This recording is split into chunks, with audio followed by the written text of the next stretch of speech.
She was just trying to get to school, an 8-year-old girl with leg braces and a heart bigger than the world. But one cruel woman decided that today, of all days, would be the day she made a disabled child feel like a burden. What she didn't know was that the child she targeted belonged to someone who wasn't just a mother, but the most powerful legal authority in the state. That mistake would cost her everything. For 3 months straight, the morning routine had been peaceful, almost sacred. At exactly 7:45 a.m., the yellow school bus would arrive on Pinebrook Lane, brakes hissing gently as it came to a stop in front of our driveway. My daughter Lily always sat in the same spot, the 3rd row from the front. She liked the view there, said it let her see both the driver and the trees as the bus rolled past them. Every morning, she'd clutch her pink backpack close, her tiny hands wrapped around the straps like she was holding onto something far more precious than just notebooks and pencils. Her legs, wrapped in the medical braces she had grown accustomed to after the accident, would catch the morning light streaming in from the bus windows. The glint of metal and plastic wasn't something she tried to hide. In fact, Lily never once looked ashamed of them. She wore those braces like a badge of honor, like proof that she had survived when she shouldn't have. 2 years earlier, a drunk driver ran a red light and changed our lives forever. In an instant, the world as I knew it shattered. She spent months in a hospital bed, undergoing surgery after surgery, each one more grueling than the last. The nights were long. The tears, hers and mine, felt endless. But Lily was a fighter. She didn't whine. She didn't throw tantrums. She didn't ask why other kids got to run while she struggled just to stand. She would just smile, that bright, fearless smile, and tell me, "I'm going to run one day too, Mama, just wait." And then there was her father, a Navy pilot. He died on a mission overseas when Lily was only 4. Since then, it had been the two of us, against the odds, against the pain, against the silence that filled a home with one less heartbeat. After the accident, it felt like fate had struck us again. But Lily wouldn't let tragedy define her. Her determination gave me strength. Watching her wake up early every school day, excited to see her teacher, Miss Harwell, and her group of little friends, none of whom ever treated her differently, filled me with a pride I can't explain. School was her sanctuary, a place where she wasn't the girl with the braces, but just Lily, smart, funny, and brave. That morning started like all the others. I stood on our front porch with a coffee in hand, wearing a cardigan over my work blouse, already running trial strategies in my head for the cases I'd be handling as the state's Attorney General. Lily stepped carefully off the school bus, clutching the handrail as she always did, each step deliberate, but filled with confidence. Mr. Jacobs, the kind old bus driver who always looked out for her, gave her his usual cheerful wave and a, "Take your time, sweetheart." Lily smiled back, her pigtails bouncing with each movement, and began her walk down our driveway. Then, out of nowhere, she appeared. Miranda Clark, the self-imposed queen of Hillside Ridge HOA, crossed the street with the force and fury of someone on a warpath. Her pencil skirt was neatly pressed, and her designer heels clicked against the concrete with militant precision. Her perfectly styled blonde bob barely moved, but her expression, oh, that expression, was contorted in righteous indignation. She looked like she was ready to deliver a lecture, maybe even a fine, and unfortunately, my daughter was her target. Excuse me, little girl." Miranda's voice shattered the quiet of the morning like a stone through glass. Lily stopped in her tracks, puzzled. She turned around slowly, clearly confused. We lived here. This was our property, and this was the first time she'd ever been yelled at by a stranger so close to home. Miranda marched up to her with the confidence of someone who had never been challenged in her life. "Your bus is in violation of HOA regulations," she declared, planting herself squarely in Lily's path.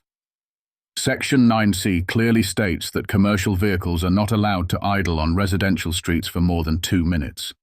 Your accommodations," she sneered, eyeing the braces on Lily's legs, "are slowing the entire route and creating a traffic hazard." From the porch, I felt my blood begin to boil, but I didn't move, not yet. I had taught Lily to be brave and polite. She could handle unreasonable adults. I believed in her.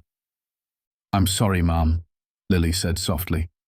I try to be quick, but my legs don't work like other kids' legs. That's not my problem, Miranda snapped back without hesitation. Rules are rules. If you can't keep up, maybe you should find a different way to school. This neighborhood has standards. That was the moment I knew I had made a mistake in not intervening earlier, but I still didn't expect what happened next. Without warning, Miranda reached out and grabbed my daughter's arm. Come on, move it, you're making everyone late, she barked, yanking Lily forward with such force that her legs twisted and she stumbled, nearly falling onto the pavement. Stop, you're hurting me, Lily cried, her voice cracking with panic as tears ran down her cheeks. Her little body tried desperately to stay upright, her braces scraping against the concrete. She was terrified, struggling to maintain balance, her legs unable to cooperate with the violent tug. And just like that, every ounce of restraint I had spent 15 years cultivating in courtrooms vanished. In that moment, I didn't see a neighbor. I didn't see a board president. I saw someone laying hands on my child. My child. And that woman had no idea who she had just crossed. Once Lily was safe inside, her arms trembling and her face still streaked with tears, I held her against my chest for as long as she needed. I whispered softly in her ear that she was safe now, that no one would ever lay hands on her again. She didn't say much. She just buried her face into my shirt and clung to me like her life depended on it. And in a way, maybe it did, because her world, the small piece of safety she had carved out in our driveway each morning, had just been violated by a woman who thought rules were more important than humanity.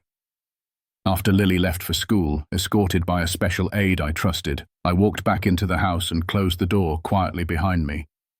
The silence inside was crushing. I stood there for a moment, letting the anger wash over me in waves until I could breathe again. Then I headed straight to my home office, dropped into my chair, and opened my laptop. My hands moved with a focus sharpened by years of legal training and courtroom battles.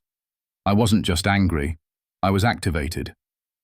As the Attorney General, I had access to databases, public records, and complaint registries that most people could never touch. I typed in Miranda Clark's name, and what I found made my jaw tighten. Miranda wasn't just the overzealous president of the Hillside Ridge HOA. She was the owner and CEO of Clark Property Solutions, a management firm that oversaw not just our community, but 12 others across 3 counties. Her company was responsible for enforcing HOA guidelines, handling complaints, and issuing fines in neighborhoods populated by thousands of families. She had power, real, unchecked power, and she had been wielding it like a hammer. I found a string of formal complaints filed with the county clerk's office, some dismissed quietly, others still under review. The pattern was unmistakable. Families with disabled children fined for non-standard wheelchair ramps. Veterans cited for keeping service animals. Elderly residents harassed over lawn decorations, window plants, mobility scooters. There were even reports of foreclosure threats against parents who missed meetings or couldn't attend in-person hearings because their children had autism or severe anxiety. I scrolled through dozens of names of people who, unlike me, didn't have the tools or resources to fight back. People who had probably cried into their pillows at night, wondering why the world felt so hostile. People who, like Lily, just wanted to live in peace, and Miranda had targeted them all. I wasn't dealing with a single one-off act of cruelty. I was staring at a systematic operation that had bullied the vulnerable for years. But it didn't end there. The court records revealed something even darker. 3 open lawsuits had been filed against Clark Property Solutions. One by the mother of a child with epilepsy who had been fined for installing special emergency lights on her porch. Another by an elderly widow who had her car towed for parking too long after a doctor's appointment. And one by a decorated Marine who had PTSD and was fined daily because his therapy dog barked occasionally at night. These weren't isolated incidents. This was a trend, a method. Miranda wasn't just enforcing the rules, she was using them as weapons to crush anyone who didn't fit her perfect little mold of what a neighborhood should be. The deeper I went, the angrier I became. It was like peeling back layers of rot under a fresh coat of paint. Miranda Clark had made a career out of punishing people who were different, those whose lives didn't conform to her ideal vision of suburban uniformity. She had found a loophole in the system, cloaking her cruelty in regulation, hiding her discrimination behind fine print and policy. But now, she had made a mistake, a big one. She had assaulted the daughter of someone who not only had the power to fight back, but the legal expertise to expose every inch of her corruption. By mid-afternoon, I had already spoken with contacts at the FBI's Civil Rights Division, the Department of Justice's Disability Rights Section, and the State Human Rights Commission. I made calls to 2 journalists who specialized in HOA corruption and discriminatory housing practices. Each of them listened in stunned silence as I relayed what happened and what I had uncovered. No one hesitated. Every single agency opened a file on Miranda Clark that day. Every investigator agreed the pattern of abuse was undeniable, and every person I spoke to was just as furious as I was. But this wasn't just about revenge.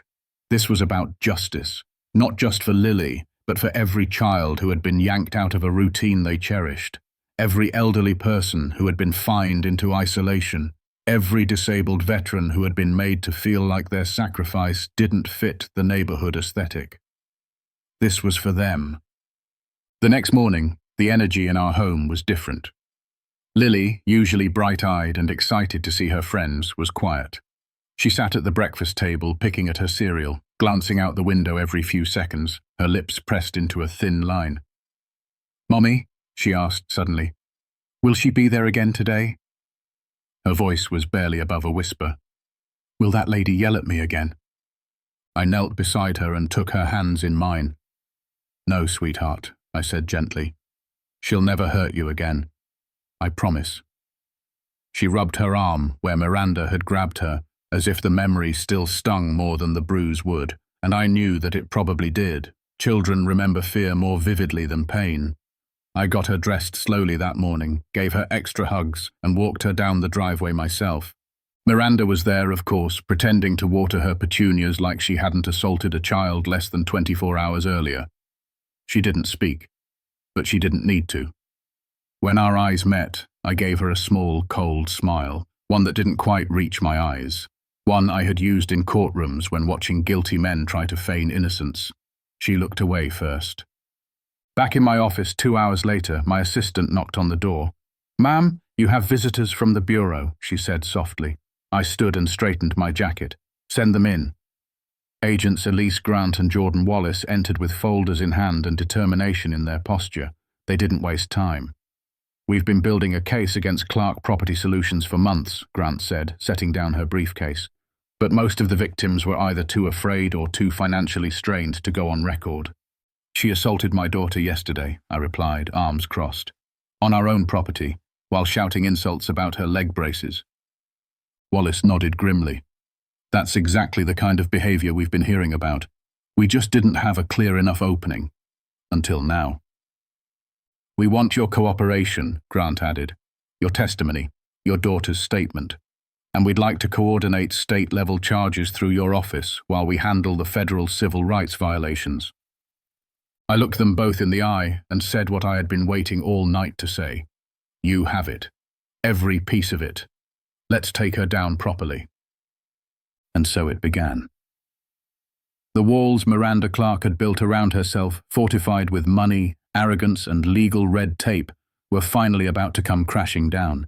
And this time, she wouldn't be able to hide behind her clipboard or her board title, because the storm she started had now become a hurricane. It started with a meeting. One that Miranda Clark didn't call, didn't approve of, and definitely didn't expect. By Thursday evening, the Hillside Ridge Community Center, normally reserved for monthly potlucks and gardening clubs, was filled to capacity. Word had spread quickly, not just about what Miranda had done to Lily, but about what else had been uncovered. Neighbors who had silently endured her bullying for years now sat shoulder to shoulder, whispering and murmuring, eyes sharp with curiosity and something else, hope. I arrived early and sat quietly in the back, dressed plainly, with nothing but a notepad and a pen. I wasn't here to prosecute, not yet. I was here to witness what justice looked like when it started to bloom from the inside. Miranda swept into the meeting 10 minutes late, oblivious to the shift in atmosphere. She wore her usual power suit and a smug look, as if she were about to lecture a room full of wayward tenants. But something about the way people avoided meeting her eyes, the way board member Rachel Lynn stood firmly at the front, shoulders squared, gave her pause. Rachel wasted no time. This emergency session was called to address serious concerns regarding abuse of power and discriminatory practices under the current HOA administration. A ripple of whispers followed. Miranda blinked, as if trying to process the reality in front of her. "This is absurd," she said, forcing a laugh. "I enforce the rules that this very board agreed upon. If some people find that inconvenient, that's their issue." But Rachel didn't flinch. "Is it enforcing the rules when you fine the Carter family $50 a day because their son's wheelchair ramp doesn't match the color palette? Or when you threaten the Shahs with foreclosure because their daughter's therapy appointments caused a few extra parked cars on Tuesdays and Thursdays? Or when you verbally berate an 8-year-old girl with leg braces and physically drag her across a driveway?" Gasps erupted across the room. Several people turned toward me instinctively. I stood, slowly, feeling the weight of every pair of eyes in the room. "I'd like to know the HOA's official position on physically grabbing disabled children while hurling insults about their condition. Is that in the rule book?"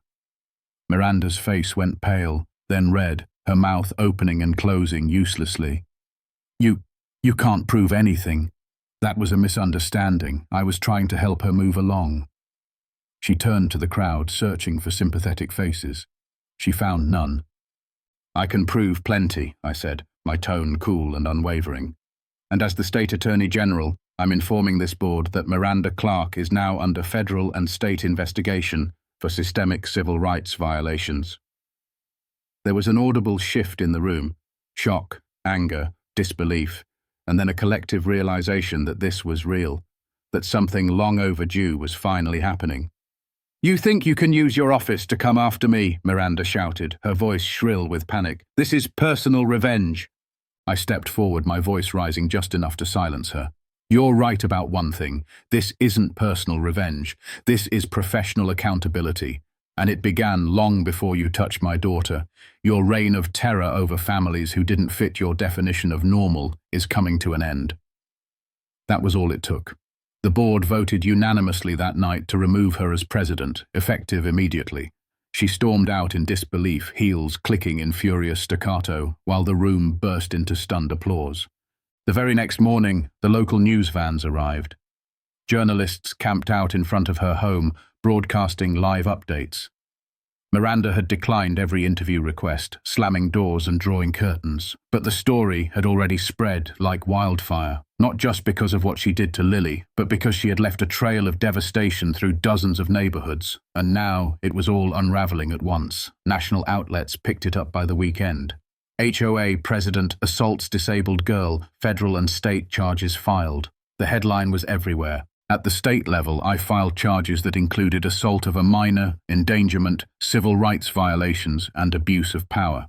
The Department of Justice followed up with a federal indictment containing 16 counts of civil rights infractions, conspiracy to deprive residents of constitutional protections, and discrimination against protected classes. Each count carried years of prison time.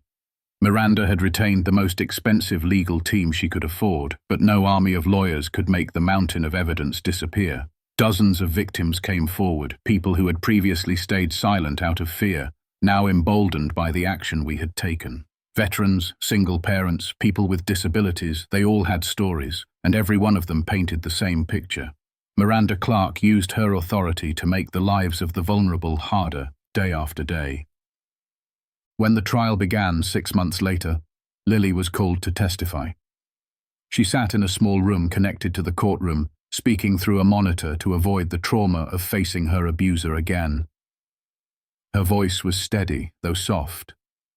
She recounted how Miranda had grabbed her arm and yelled at her, how scared she felt, how she didn't understand why someone would be so cruel over something she couldn't control. There wasn't a dry eye in the courtroom. The defense tried everything. They claimed Miranda had a history of civic service, that she was misunderstood, that her actions had been exaggerated, but nothing could erase the testimonies of 17 families who took the stand. Medical experts described the potential harm to a child in leg braces when pulled suddenly, Psychologists detailed the long-term trauma such encounters could inflict. The truth was undeniable. After less than 2 hours of deliberation, the jury returned with a unanimous verdict, guilty on all counts. Miranda Clark was sentenced to 5 years in federal prison, followed by 3 years of supervised probation. Her company was forcibly dissolved, and she was ordered to pay $2.3 million in damages to the families she had harmed. But for me, true justice came in the smallest, sweetest moment, months later. I was working in my office one late afternoon when my phone rang. It was Rachel Lynn. Her voice was warm, triumphant. "We just finished the plaque installation," she said. "We've officially renamed the community center."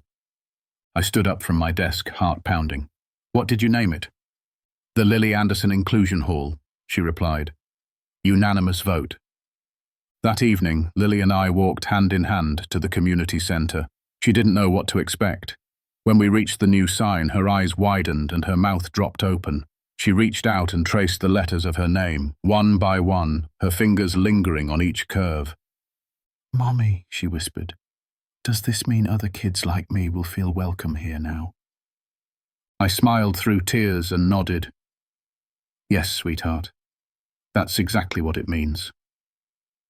As we turned to head home, she stopped, looking up at me with the quiet wisdom only a child who has suffered and overcome can possess.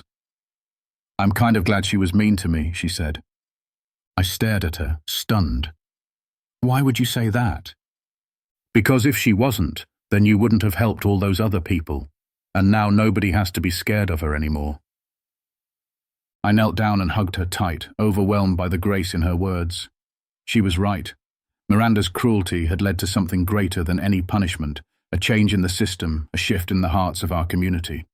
Lily went on to speak at school events to help children understand kindness, inclusion, and the power of standing up for what's right. Her classmates respected her not just because of what she endured, but because of who she became. A year later, she still walks to the bus with her braces. But there's no hesitation in her step, no fear in her eyes. She's just another kid, excited for another day. Her new bus driver always tells her to take her time, and the other children know her routine. Some of them have even asked their parents how they can help kids like Lily when they grow up. Some say they want to be doctors or therapists, inspired by her strength. Last week, Lily brought home a drawing from school. It showed children playing in a park. Some had wheelchairs, some had hearing aids, one had prosthetic legs, another walked with crutches. At the top, in careful handwriting, she had written, "Friends come in all different ways."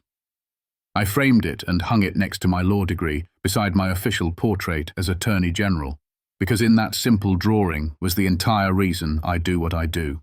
Sometimes justice begins with pain, but the most powerful victories are the ones that teach the world to be kinder. And thanks to Lily, our world is now a little better than it was before.